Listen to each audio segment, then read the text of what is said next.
Annual salary of rupees 40,000 is to be provided to B.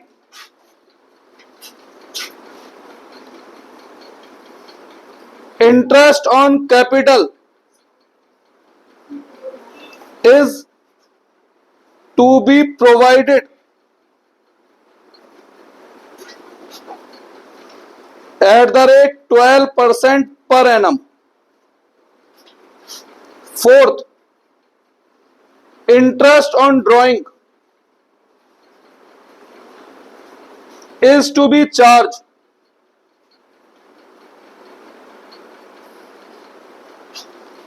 at the rate 5%. Fifth point, profit till the date of death, profit till the date of death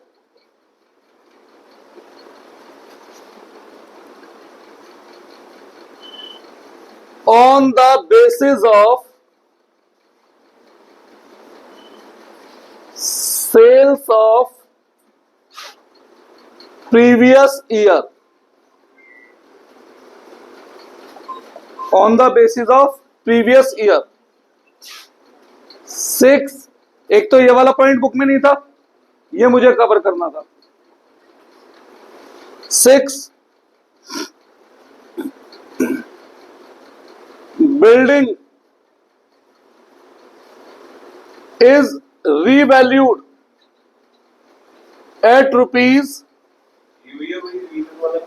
3 lakh. मैंने एक question पहले लिखवाया था, एक अब लिखवा रहा हूं. ये 2 क्वेश्चन अगर कोई कर लेता है तो डेप्थ चैप्टर उसे किसी भी बुक से कभी भी दोबारा करने की जरूरत नहीं है. ठीक है, तो डेप्थ चैप्टर में जो भी कॉन्सेप्ट आना है मेरे इन 2 क्वेश्चनों में वो पूरी तरह 100% कवर हो जाएगा. वो एक बार मैं दोबारा कराऊंगा, अगली क्लास में एक बार कराऊंगा उसे भी. Building is revalued at rupees 3 lakh. 7, investment has been sold for rupees 90,000 and this amount is paid to vice executor immediately.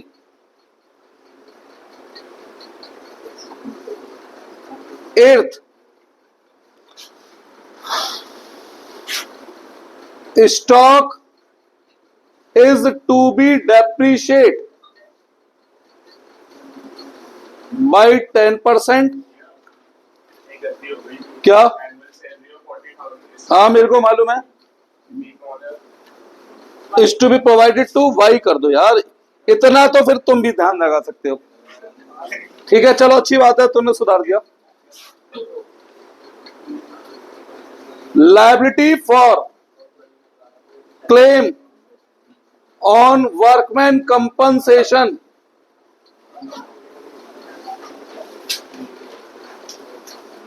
is determined at rupees 20,000. Last point, उसके बाद अदर इंफॉर्मेशन, प्रॉफिट वगैरह तो बताऊंगा ना बेटा. X and Z decide to share in ratio 3:2 in future. ठीक है, अब अदर इंफॉर्मेशन हमें दे रखी है. Other information,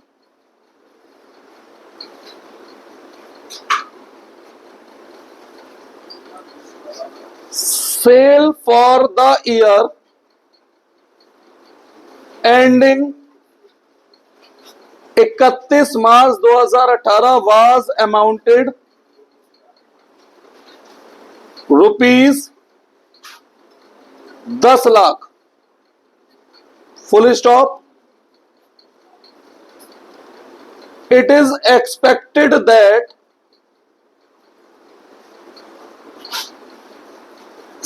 sale will increase by 10% in 1819. Second, it is expected that profit percentage will rise by 2% in 1819. Third point, profit or loss for some previous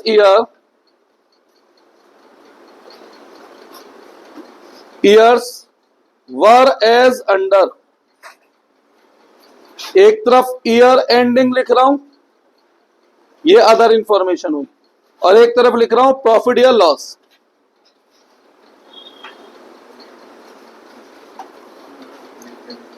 इकतीस मार्च 2017, 31 मार्च 2016, 31 मार्च 2015।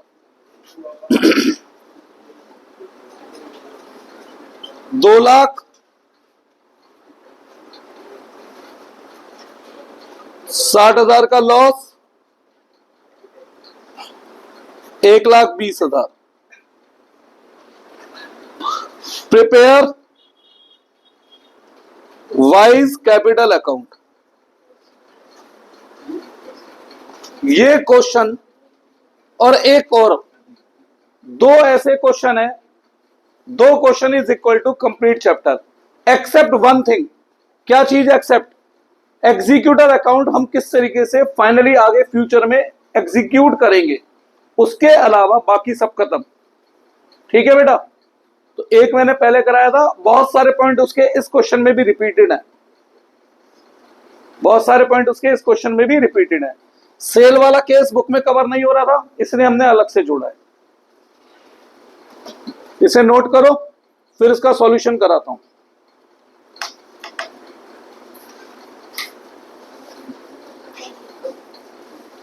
कोई एक जना इसकी क्वेश्चन की फोटो भी क्लिक कर लो। अब मैं वहां आऊंगा वापस से।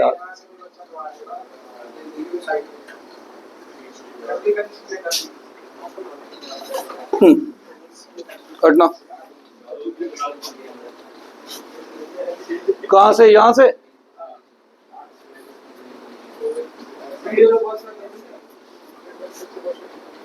कोई बात नहीं,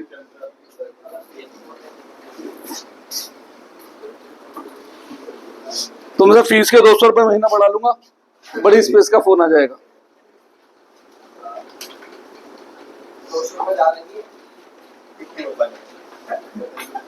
अब मैं तेरे से कुछ पूछूं?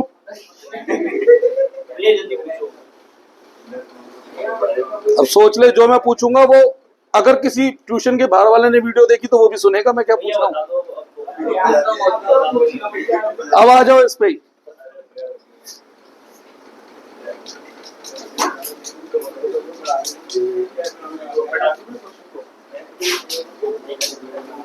देसी घी बेचते हो तुम लोग? कौन सा? पतंजलि का है? कल 10 किलो ला दियो। ठीक है, 200 रुपए दे दूंगा, ज्यादा है ना? अभी तो तू कह रहा था 200 रुपए बहुत ज्यादा है। डॉक्टर के यहाँ दिखाने जाता है? डॉक्टर के दिखाने जाता है? हाँ या ना? हाँ या ना?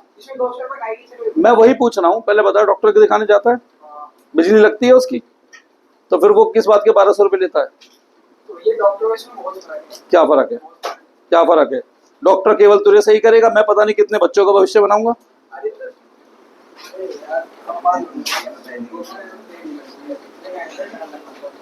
चलो बेटा करें शुरू। यार थोड़ा सा सुनो, अपनी आवाज बंद कर लो प्लीज और पढ़ लो।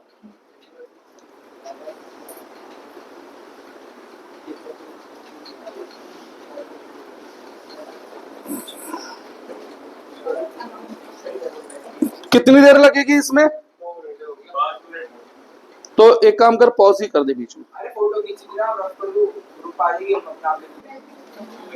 चलो सॉल्यूशन करते हैं।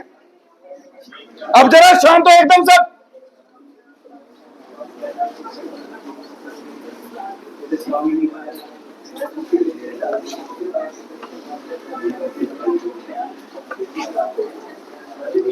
सॉल्यूशन करते हैं।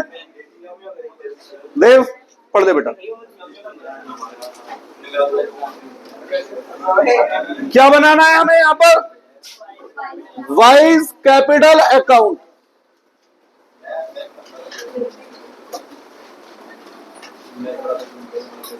वाइज कैपिटल अकाउंट, और जरूरत पड़ी तो फिलहाल छोटा सा वाइज एग्जीक्यूटिव अकाउंट। सबसे पहली बात, लास्ट बैलेंस शीट कब की है? 31 मार्च 18। तो करंट ईयर शुरू होगा 1/4/18 से। वाई हमारा कब है? 1 अक्टूबर 18। कितने महीने काम करके? 6 महीने।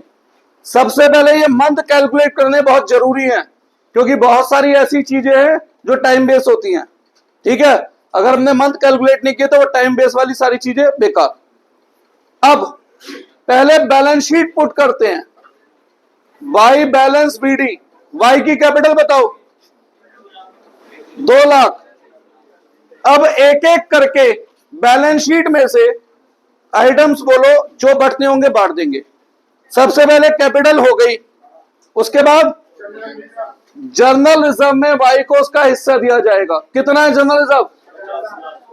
वाई का हिस्सा 2/5, 20,000। अगला number by P and L account. P and L account कितना? इसमें वाई को उसका हिस्सा दिया जाएगा 2/5, 40,000। आगे कितना? क्रेडिटर्स नहीं बढ़ते। आईएफएफ कितना है? आईएफएफ तो आईएफएफ में पहले इन्वेस्टमेंट के लॉस को हटाते हैं, उसके बाद बचा हुआ आईएफएफ पार्टनर्स में बांटते हैं। इस पूरे क्वेश्चन को पढ़ो, देखो कहीं इन्वेस्टमेंट का लॉस दिख रहा है? पूरे क्वेश्चन को पढ़ो, क्या पता दिख रहा हो। भाई मैंने क्वेश्चन बनाया तो मैंने गिरा तो होगा। इन्वेस्टमेंट वाज सोल्ड फॉर 90,000 और बैलेंस शीट में इन्वेस्टमेंट कितने की है? तो 1 लाख रुपए की इन्वेस्टमेंट कितने में बेची? तो 10,000 का इन्वेस्टमेंट पे लॉस हुआ है बेटा। पहले उस लॉस को हटाएंगे, उसके बाद 2/5 4,000। आगे बढ़ो। WCR भी पूरा नहीं बटेगा। जितना WCR है उसमें से पहले जो क्लेम है वर्कमैन का, पहले वो क्लेम हटाया जाएगा, उसके बाद बचा हुआ WCR बटेगा। कोई क्लेम है वर्कमैन का? है। कितना? 20,000 इंटू 2/5 कितना हुआ? 4,000। लायबिलिटी खत्म है। वाइज लोन भी आएगा यहां पर, फिर कितना? और अगर लोन है तो मैंने आपको बताया था, लोन के साथ हम अपनी मर्जी से क्या देते हैं? इंटरेस्ट ऑन लोन देंगे। At the rate what? At the rate 6% per annum. तो 50,000 का 6% कितना? 3,000। कोई डाउट? श्योर? पता नहीं बेटा डाउट क्यों नहीं होता। अबे जब पर एनम है तो टाइम वेस्ट हुआ, तो 6/12 करो, क्योंकि 6 महीने काम करके मरा है वो। जब भी कोई परसेंटेज पर एनम होती है तो वो टाइम बेस्ड है, तो टाइम के अनुसार कितने महीने काम करा है, इसलिए मंथ निकालने जरूरी है। 1,500 रुपए। आगे बढ़ो। वो मैं करा दूंगा, वो जो कल कराऊंगा ना पहला वाला क्वेश्चन, उसमें डेज ही है। हाँ वो करा दूंगा मैं। अब क्या कह रहा था मैं? हाँ एसिड साइड पढ़ो। नेगेटिव रिजर्व होता है एडवर्टाइजमेंट सस्पेंस। वैसे ये मिसलिनियस एक्सपेंडिचर होता है बेटा, पर मैंने आप लोगों के दिमाग में इसे किस नाम से बैठा रखा है? Negative reserve, positive reserve, negative reserve, मैंने इस नाम से चीजें बैठा रखी हैं, तो हम अपने हिसाब से इसे नेगेटिव रिजर्व बोल रहे हैं। होता क्या है ये? Fictitious asset. क्या होता है ये? Fictitious asset. कितना है? इंटू 2/5। फिक्टिशियस एसिड की डेफिनेशन अलग से बताऊंगा, क्वेश्चन के बीच में अभी टाइम नहीं लगा रहा हूं, आगे बढ़ो। गुडविल, कौन सी गुडविल हुई है? ओल्ड। 50,000 इंटू 2/5। भाई मैं समझा दूंगा बाद में यार, अभी क्वेश्चन पे ध्यान दे लो। ये कौन समझाएगा तुम्हें बाद में? डेटर नहीं बढ़ता। आगे नहीं बढ़ती, नहीं बढ़ता, नहीं नहीं बढ़ती, नहीं बढ़ता। खत्म बैलेंस शीट। इतना कुछ तो हमें बैलेंस शीट से मिल गया एक ही सिंगल क्वेश्चन में, और अब बाकी अदर इंफॉर्मेशन है उन्हें फॉलो करते हैं भाई। पढ़ो point number 1। Goodwill which is to be valued on the basis of सबसे पहला पॉइंट है गुडविल का। तो गुडविल भैया इस चैप्टर में जर्नल बेसिस पर ये लोग हमेशा एवरेज प्रॉफिट मेथड से गुडविल मांगता है। ऐसे ही चल रहा है ना, तो हम भी वही कर रहे हैं। तो भाई सबसे पहले एवरेज प्रॉफिट निकालना है ऑफ लास्ट 3 इयर्स। ठीक है। अब पिछले 3 साल कौन कौन से हुए? पिछले 3 साल हुए 31 मार्च 18, पिछला 3 सालों में आया 31 मार्च 17 और 31 मार्च 16। अधिकतर 90% बच्चों की गलती यही होने वाली है। जो मैंने 3 प्रॉफिट दिए हैं पागल बनाने के लिए, अधिकतर बच्चे उन्हीं 3 प्रॉफिट को यूज करके क्वेश्चन सॉल्व करेंगे और यहीं पर गलती होगी। ठीक है, मैंने 3 साल जो दिए हैं ना क्वेश्चन में नीचे, वो मैंने पागल बनाने के लिए दिए हैं। अब ध्यान से सोचो, उन 3 सालों में हमारे काम का कौन कौन सा साल है? 17 और 16। 18 तो दिया ही नहीं है मैंने नीचे। मैंने क्या दे रखा है नीचे? 17, 16 और 15। हमारे काम के कौन कौन से साल हैं? 17 का प्रॉफिट, 16 का प्रॉफिट, 60 का लॉस। तो 18 का प्रॉफिट कहां गया? 18 का प्रॉफिट कहां गया? मैंने नोट्स जब लिखवाए थे इस चैप्टर के, तो वहां लिखवाया था अगर बैलेंस शीट में P&L अकाउंट दे रखा है तो लास्ट ईयर का प्रॉफिट या लॉस वो P&L होगा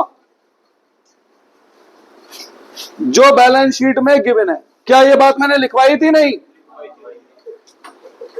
जो बैलेंस शीट में गिवन है। अब इसमें भी मैंने क्या बताया था? आज आपके पिताजी से बात जरूर करूंगा 100%। और अब मेरे को कोई एक्सक्यूज मत देना बैच के बाद। बस अगर P&L हमें एसेट में दे रखा हो तो वो डेबिट बैलेंस होता है, यानी कि लॉस होता है।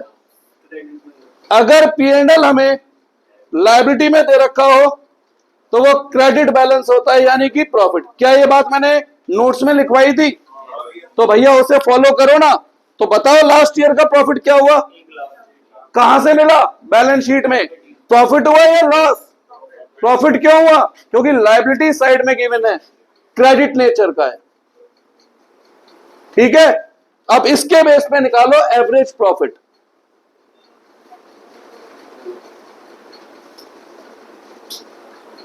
किसके बेस पे निकालो average? 1 lakh plus 2 lakh minus 60,000 upon 3 कितना बना? 80,000। फिर गुडविल का फॉर्मूला क्या होता है? Average profit into number of purchase year, यही है ना? तो एवरेज प्रॉफिट है कितना? 80,000। नंबर ऑफ परचेज ईयर क्या बोले मैंने? 2। कितना हुआ? 1,60,000। गुडविल कौन से रेशियो में बढ़ती है? गेनिंग। पर हम लोग गेनिंग रेशो नहीं निकालते, ना सैक्रिफाइस निकालते। हम क्या करते हैं, एक बार ओल्ड रेशो में बांटते हैं गुडविल को और एक बार न्यू रेशो में, और उसके बेस पर हम एंट्री करते हैं। तो ओल्ड रेशो है 2:2:1, न्यू रेशो है 3:2।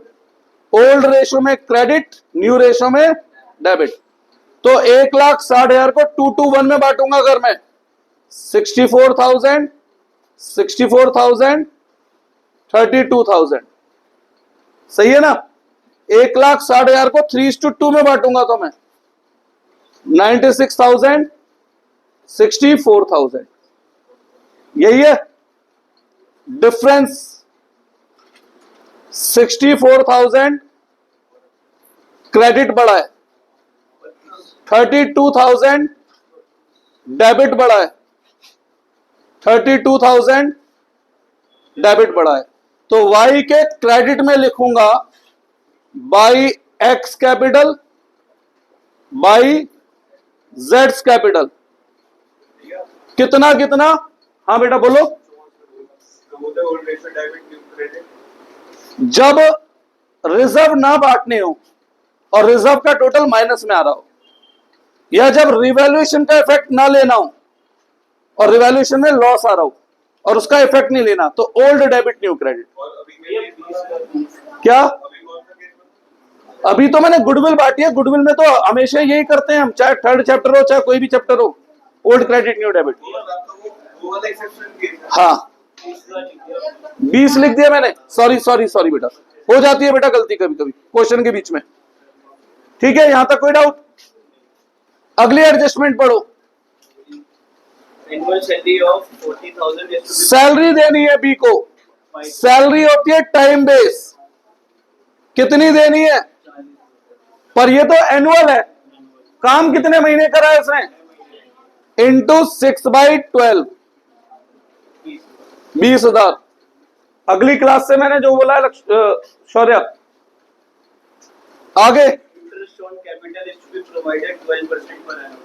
इंटरेस्ट ऑन कैपिटल, कैपिटल कितनी है, कितना परसेंट, टाइम बेस है 6 मंथ के लिए 12,000। आगे बढ़ो।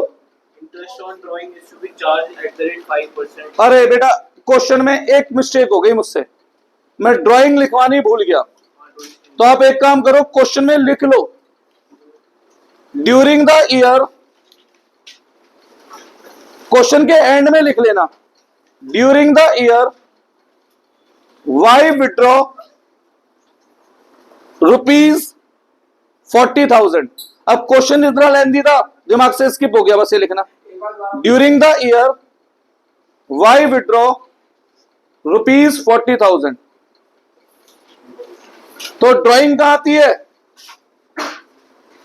कैपिटल अकाउंट के डेबिट में कितनी,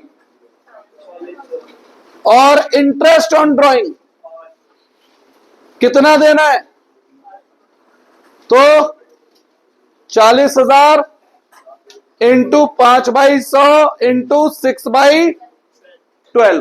कोई डाउट है, कितना बैठा है बेटा ये 1,000? कुछ पूछ रहे? अब 1,000 लिख लिया तो काट दो, 2,000, 6/12 को भी काटो बेटा।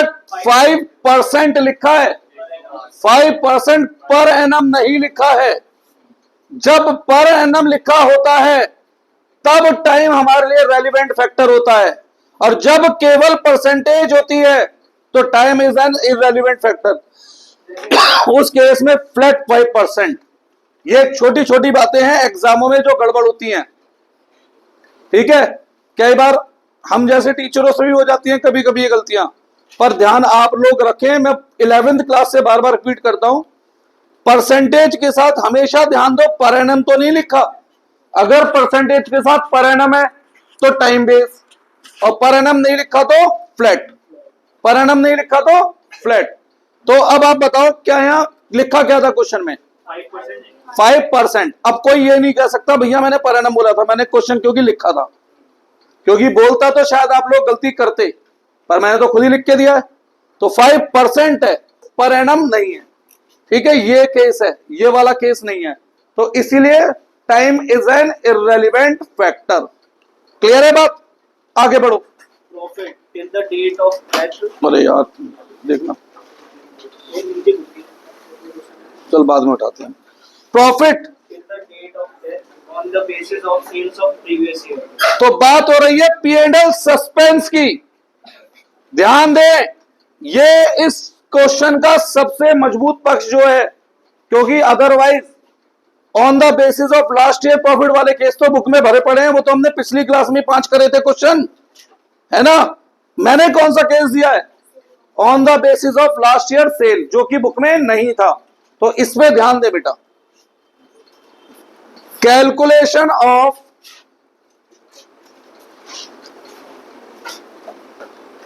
एस्टिमेटेड प्रॉफिट किसके बेस पे दिया है मैंने? Previous year. On the basis of Sales of previous year. Sales of previous year. तो स्टेप लिखवाए थे मैंने इसमें। Step 1 profit percentage. कैसे? लास्ट ईयर का प्रॉफिट अपॉन लास्ट ईयर की सेल इनटू 100। लास्ट ईयर का प्रॉफिट कितना है? क्या बताई थी थोड़ी देर पहले ही? अगर बैलेंस शीट में P&L दे रखा हो तो लास्ट ईयर का प्रॉफिट या लॉस वो प्रॉफिट लॉस होता है जो बैलेंस शीट में गिवन है। तो कितना था? 1 लाख। लास्ट ईयर की सेल कितनी है? 10 लाख इंटू 100 कितना आया? 10%। फिर मैंने अपने नोट्स में लिखवाया था, अगर ट्रेंड है तो वो ट्रेंड भी लगेगा। ध्यान से पढ़ो, प्रॉफिट में कितना परसेंट ट्रेंड है? ढंग से पढ़ो। पॉइंट नंबर 2 अदर इंफॉर्मेशन में, It is expected that profit percent will rise by 2%. तो प्रॉफिट में 2% का अपवर्ड ट्रेंड है।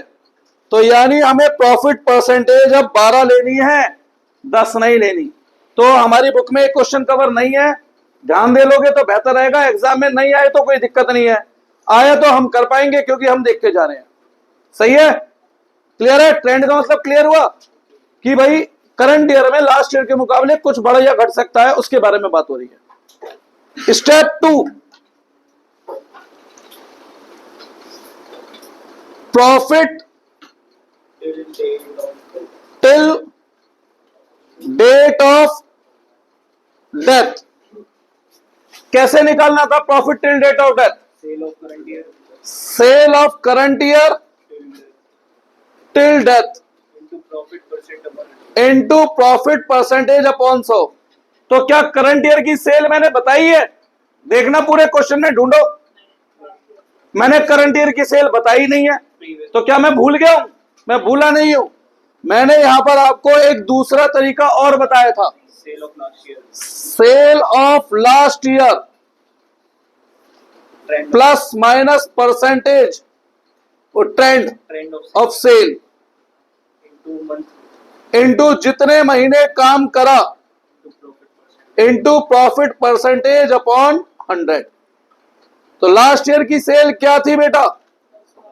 और मैंने पॉइंट नंबर 1 में ट्रेंड दिया है, it is expected that current year sale will increase by 2%. 10%। Sale का ट्रेंड देखो भाई, 10%. यही तो प्रॉफिट का ट्रेंड अलग है, सेल का ट्रेंड अलग है। इंटू 6/12 इंटू प्रॉफिट परसेंटेज है 12/100, 66,000। कोई डाउट? प्रॉफिट में प्रॉफिट का ट्रेंड ऐड करा है, सेल्स में सेल का ट्रेंड ऐड करा है। कोई डाउट है इसमें? नहीं है। स्टेप 3 बीज शेयर ऑफ प्रॉफिट। Wise. ठीक है भाई, लिख ले, ये लगना ही नहीं है। या P&L सस्पेंस नहीं आना है। अब आप कहोगे क्यों? अगर डेथ के नोट्स लिखे हैं तो वहां पर ध्यान दीजिएगा, मैंने एक पॉइंट और बताया था, किसी ने वीडियो भी दी है मैंने तो वो देखी नहीं, आखिरी वाली पॉइंट की वीडियो, पहली वाली देखी सबने। उसमें मैंने लिखवाया था अगर बचे हुए पार्टनर अपना रेशो बदल रहे हैं तो उस केस में एस्टिमेटेड प्रॉफिट P&L सस्पेंस के नाम से नहीं जाएगा। उस केस में हम एंट्री करेंगे गेनर अकाउंट डेबिट टू, और गेनर अकाउंट डेबिट टू सैक्रिफाइसर हम कैसे करते हैं बेटा? ओल्ड क्रेडिट और न्यू डेबिट से। प्रॉफिट है तो old credit new debit, loss होता तो ओल्ड डेबिट न्यू क्रेडिट। तो अब हम यहां पर इसे किस तरीके से बांटेंगे स्टेप 2 के प्रॉफिट को? ओल्ड रेशो में क्रेडिट और न्यू रेशो में डेबिट। 66,000 को 2 to 1 में बांटू, 24,000 प्लस 2400, 26,400, 26,400, 13,200। 66,000 को बांटो 3:2 में, 36,000 प्लस 3600, 39,200 और 26,400। डिफरेंस 13,200 डेबिट बढ़ा है, 26,400 क्रेडिट बढ़ा है, 13,200 डेबिट बढ़ा है। तो यहां पर P&L सस्पेंस की जगह हम क्या लिखेंगे? बाई एक्स और बाई जेड, बाई एक्स और बाई जेड। 13,200, 13,200। क्लियर है? P&L सस्पेंस मैंने क्यों काटा है? मैंने नोट्स में लिखवाया था बेटा कि अगर रिमेनिंग पार्टनर अपना रेशो बदल रहे हैं तो उस केस में जो हम एस्टिमेटेड प्रॉफिट देंगे वो P&L सस्पेंस नाम से नहीं देंगे। उस केस में गेनर पार्टनर सैक्रिफाइसिंग पार्टनर को कंपनसेट करेंगे इस प्रॉफिट के लिए। तो एंट्री होगी gaining partner account debit to sacrificing partner. पर हम लोग क्योंकि गेनिंग सैक्रिफाइसिंग रेशो निकालते नहीं है तो हम उसे कैसे सोल्व करते हैं? ओल्ड रेशो में क्रेडिट, न्यू रेशो में डेबिट, अपने आप गेनिंग सैक्रिफाइसिंग रेशो में अमाउंट बढ़ के आ जाएगा। क्या? अरे अमाउंट तो सही आ रहा है वैसे, वो मैंने तो दिमाग में सॉल्व कर लिया था ना बेटा, तो मैंने उस हिसाब से लिख दिया था। भाई इतना बड़ा क्वेश्चन एग्जाम में कोई ना आएगा। इसमें से एग्जाम के 4 क्वेश्चन बनेंगे जो एक सिंगल क्वेश्चन दिया है मैंने, ऐसे समझ, 4 नंबर में।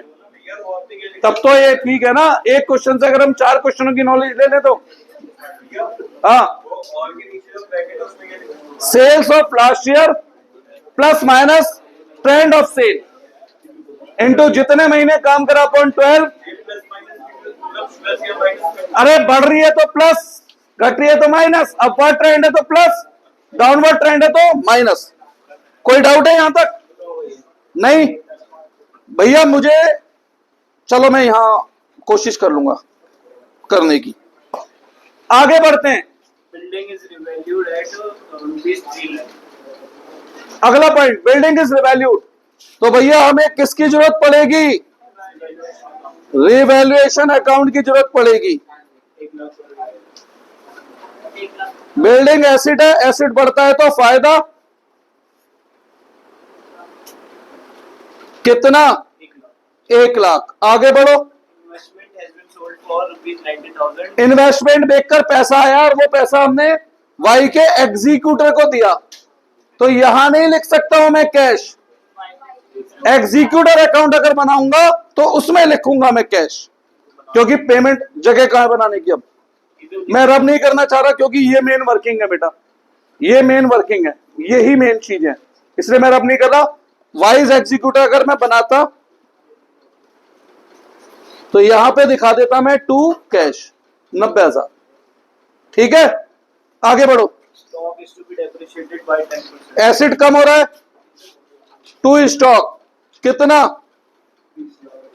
20,000। आगे बढ़ो। Liability for claim on workman compensation. Point use कर चुके हम already, X and Z decide to share in ratio. ये वाला पॉइंट भी यूज हो गया। Other information. बोलिए।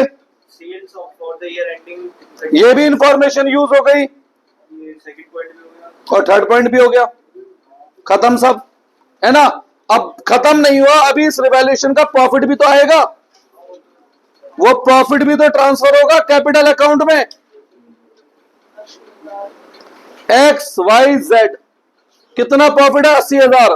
कौन से रेशो में? ओल्ड 32 16। तो यहां रिवैल्यूएशन अकाउंट से 32,000 रुपए का प्रॉफिट और मिला। कुछ बचा? नहीं बचा। नहीं, फाइनली जो बैलेंस बचेगा, बैलेंस निकालना सबको आता है। टू वाइज एग्जीक्यूटर्स अकाउंट, खत्म। सब कुछ है इस क्वेश्चन में accept one thing, estimated profit average profit के बेस पे कैलकुलेट करना। भाई एक ही तो दे सकता था ना, या तो सेल के बेस पे दे सकता था या पिछले साल के प्रॉफिट के बेस पर। तो एक क्वेश्चन जो मैंने इससे पहले बनाया था उसमें मैंने प्रॉफिट के बेस पे सिखाया था, इस क्वेश्चन में मैंने सेल के बेस पे कवर। और बाकी जो मेन पॉइंट्स बुक में बहुत सारे क्वेश्चनों में एक एक करके हम चुनते, वो सारे हमने एक जगह पर कवर कर लिए। इस एक क्वेश्चन को अच्छे से घर जाके रिवाइज करो आज, यकीन मानो आपका ये चैप्टर कंप्लीट हो जाएगा। इससे पहले भी आज मैं जब सुबह करा रहा था आपको फर्स्ट ड्यूटी, ध्यान करो मैंने सब कुछ कराया हुआ था। उस वक्त मेरी बात आप ध्यान नहीं देते थे बेटा, ध्यान दिया होता ना तो फर्स्ट ड्यूटी में 30 में से 28 29 तो सबकी का आते आ जाते इतने, तो ध्यान नहीं देते थे। और अब तो एक ऑप्शन और है, एक बार अब पढ़ लो, एक बार वीडियो देख लेना, रिवीजन तब हो गया, दो बार हो जाएगा, है ना। 2 बार में तो समझ में वैसे भी आ जाएगा, जहां भी मैं हूं उसमें भी मैं हूं। ठीक है, बंद करो।